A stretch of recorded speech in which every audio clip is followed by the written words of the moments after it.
Primera lectura.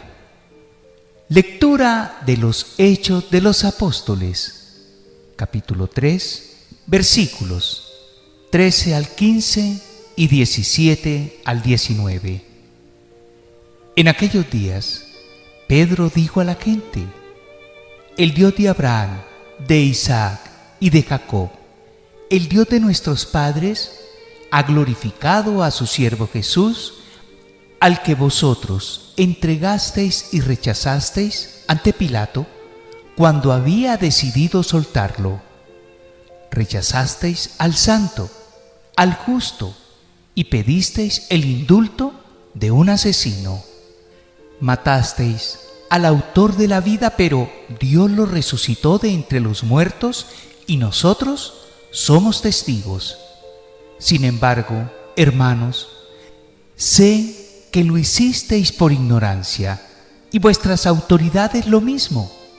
Pero Dios cumplió de esta manera lo que había dicho por los profetas, que su Mesías tenía que padecer.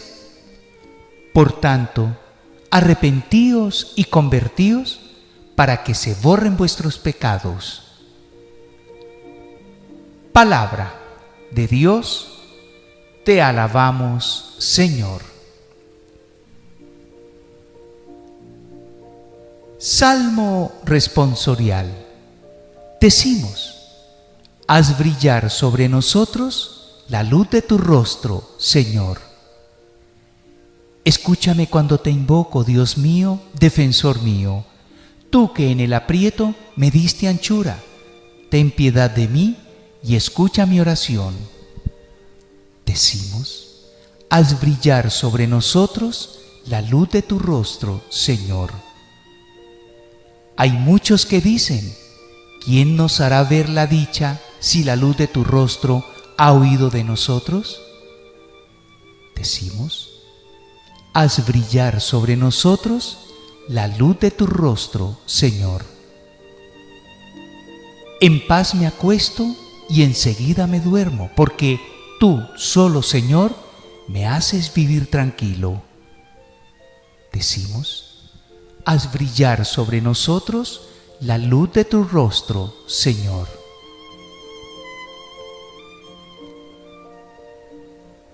Segunda lectura. Lectura de la primera carta del apóstol San Juan, capítulo 2, versículos 1 al 5. Hijos míos, os escribo esto para que no pequéis. Pero si alguno peca, tenemos a uno que abogue ante el Padre, a Jesucristo el justo. Él es víctima de propiciación por nuestros pecados, no solo por los nuestros, sino también por los del mundo entero. En esto sabemos que lo conocemos, en que guardamos sus mandamientos. Quien dice: yo lo conozco, y no guarda sus mandamientos, es un mentiroso, y la verdad no está en él. Pero quien guarda su palabra, ciertamente el amor de Dios ha llegado en él a su plenitud. En esto conocemos que estamos en él. Palabra de Dios, te alabamos, Señor.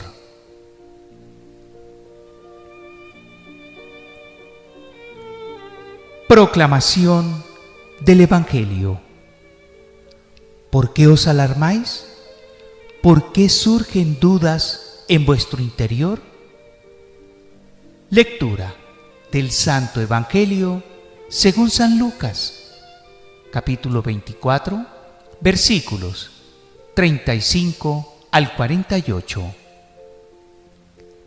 En aquel tiempo contaban los discípulos lo que les había pasado por el camino y cómo habían reconocido a Jesús al partir el pan. Estaban hablando de estas cosas cuando se presenta Jesús en medio de ellos y les dice: paz a vosotros. Llenos de miedo por la sorpresa, creían ver un fantasma. Él les dijo: ¿por qué os alarmáis? ¿Por qué surgen dudas en vuestro interior? Mirad mis manos y mis pies. Soy yo en persona. Palpadme y daos cuenta de que un fantasma no tiene carne y huesos como veis que yo tengo. Dicho esto, les mostró las manos y los pies, y como no acababan de creer por la alegría y seguían atónitos, les dijo: ¿tenéis ahí algo de comer? Ellos le ofrecieron un trozo de pez asado.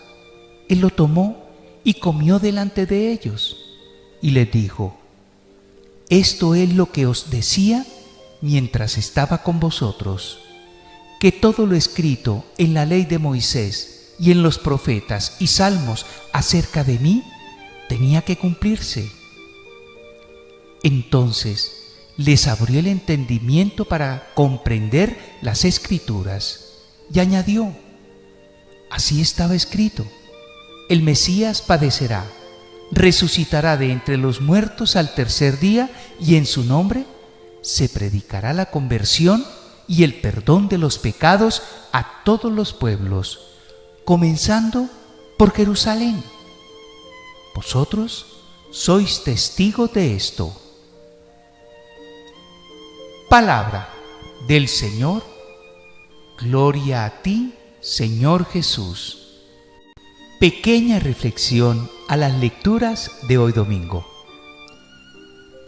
En la primera lectura de los Hechos de los Apóstoles, el evangelista Pedro nos muestra cuál fue el sentido de la venida de nuestro Señor Jesucristo, por qué debía ser martirizado y morir en esa cruz a causa de nuestros pecados, para encontrar la redención del género humano.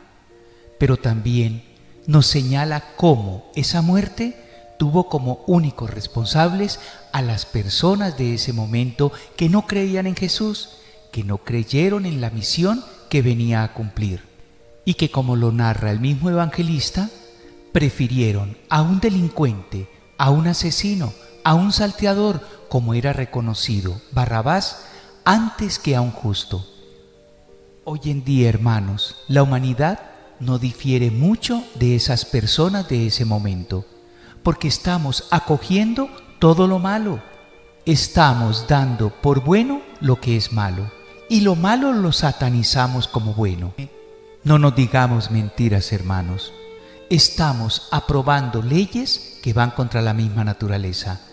Precisamente en estos días, en Francia, se ha elevado a rango de norma constitucional el supuesto derecho que tienen las mujeres a abortar, a sacrificar a ese ser inocente que está en el seno materno esperando poder nacer y cumplir la misión que el Padre Celestial nos da a cada uno aún antes de nacer.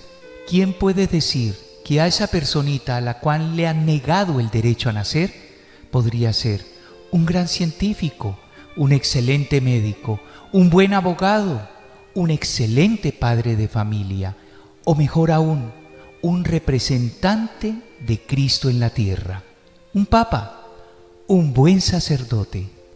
¿Por qué se tiene que reclamar como un triunfo de adelanto de la humanidad el poder legalizar tan abominable acto criminal? No nos olvidemos, hermanos, de esas palabras que nuestro Señor Jesús le dijo a las gentes y a sus discípulos en relación con los niños, cuando les advierte: cuidado con hacerle daño a uno de estos pequeños, porque los ángeles custodios de cada uno están mirando el rostro de nuestro Padre Celestial. Y ya sabemos que lo más puro es lo que puede ver el rostro del Dios eterno. En la segunda lectura es prácticamente una reivindicación de nuestra vida de pecado. En ella, el apóstol San Juan nos anima a que cuando hemos pecado, busquemos la redención del único que puede darnos la absolución, Jesucristo, al que llama el justo. Y no es solamente al que llama el justo, al que es justo, el único, la víctima de propiciación que vino para salvar y redimirnos de nuestros pecados. Y advierte que solamente aquel que conoce a Jesucristo y sigue sus mandamientos y guarda sus preceptos, ese verá la gracia de Dios, ese podrá llegar a la vida eterna. Y en el Santo Evangelio, el evangelista San Lucas nos muestra ese pasaje ya cuando nuestro Señor Jesús es resucitado, viniendo a presencia de sus discípulos o apóstoles, quienes al verlo quedaron atónitos. Y es natural, hermanos, porque ellos lo habían visto morir en una cruz y poderlo ver en un momento como si nada hubiera pasado. Por eso es que nuestro Señor Jesucristo, al ver esa cara de espanto, de asombro, les dice: oigan, reaccionen, soy yo, soy Jesús el que murió en la cruz. ¿No me creen? Miren, aquí están mis manos laceradas. Aquí están mis pies donde todavía se ven los huecos que me produjeron esos clavos, los cuales pusieron en mi cruz. Y al ver que todavía ni viendo lo que Él les estaba mostrando creían, le dice: miren, yo soy de carne y hueso, tráiganme algo de comer. Y empezó a comer delante de ellos. Hermanos, que no nos pase lo de los apóstoles y discípulos que estaban con Jesús en ese momento, que por más que lo veían, no terminaban por creer que era nuestro Señor Jesucristo en persona. No, hermanos, debemos nosotros, ya conociendo todo lo que hizo nuestro Señor Jesús, no solamente por nuestra redención, sino cómo curó y liberó de demonios a muchos que se los pidieron en ese momento. Creamos, hermanos, creamos que Él es el Cristo, creamos que Él es el Salvador, creamos que Él es la persona que, tomado de su mano, nos va a llevar a la presencia del Padre Celestial, nos va a enseñar el camino, nos va a llevar a la morada eterna. Y solamente nos pide una cosa: que cumplamos los mandamientos. Por eso es que, hermanos, debemos hacer vida en nuestras vidas la palabra de vida. Y como siempre, les deseo a todos un bendecido, radiante, fructífero, alegre y amoroso día domingo en Cristo Jesús.